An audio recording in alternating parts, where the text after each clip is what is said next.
ওআইসির সদস্য ও মুসলিম দেশ হিসেবে বাংলাদেশ সরাসরি ইসরায়েল যুক্তরাষ্ট্রের যৌথ অভিযানের সমালোচনা করবে এমনটাই প্রত্যাশা ইরানের। সকালে এক সংবাদ সম্মেলনে এমনটাই জানিয়েছেন ইরানি রাষ্ট্রদূত জালাল রাহিমি জাহানাবাদী।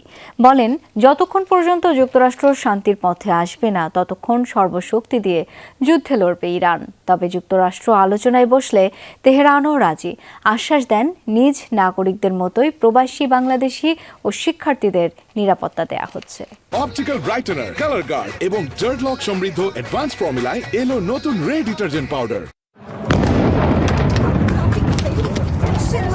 ইরানে চলমান যৌথ অভিযান ছড়িয়ে পড়েছে গোটা মধ্যপ্রাচ্যে। শুধু ইরানেই প্রাণ হারিয়েছে সহস্রাধিক। প্রতিবেশী লেবাননেও দেদারসে মরছে মানুষ।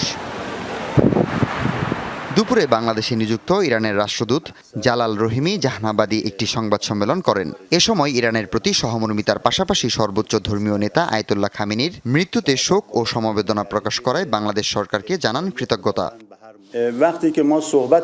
পবিত্র রমজানে সবচেয়ে নিকৃষ্ট শত্রুর হামলায় শাহাদাত বরণ করেছেন সর্বোচ্চ ধর্মীয় নেতা আয়াতুল্লাহ খামেনি। এটা ইরানের জন্য গৌরবের। বাংলাদেশের জনগণ পাশে থাকায় ইরানিরা আনন্দিত। শোক ও সমবেদনা প্রকাশ করায় আমরা কৃতজ্ঞ।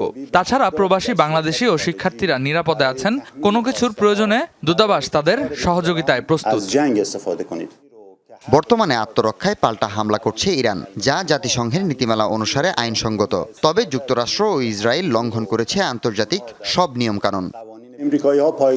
ইতিহাস বলে যুক্তরাষ্ট্র এরই মধ্যে 2 বার পরমাণু বোমা ব্যবহার করেছে। তৃতীয়বার ব্যবহার করলেও ইরান ভয় পায় না। আমরা শাহাদাত বরণ করতে প্রস্তুত, কিন্তু শেষ রক্তবিন্দু পর্যন্ত লড়বে ইরান। আগামী বৃহস্পতিবার ও শুক্রবার দুদিন সকাল 10টা থেকে 12টা এবং দুপুর 2টা থেকে বিকেল 4টা পর্যন্ত ইরানের শহীদদের প্রতি শোক প্রকাশের জন্য রাষ্ট্রদূতের দপ্তরে উন্মুক্ত করা হবে শোক বই। হাসিবুল করিম বিজয়, যমুনা নিউজ, ঢাকা।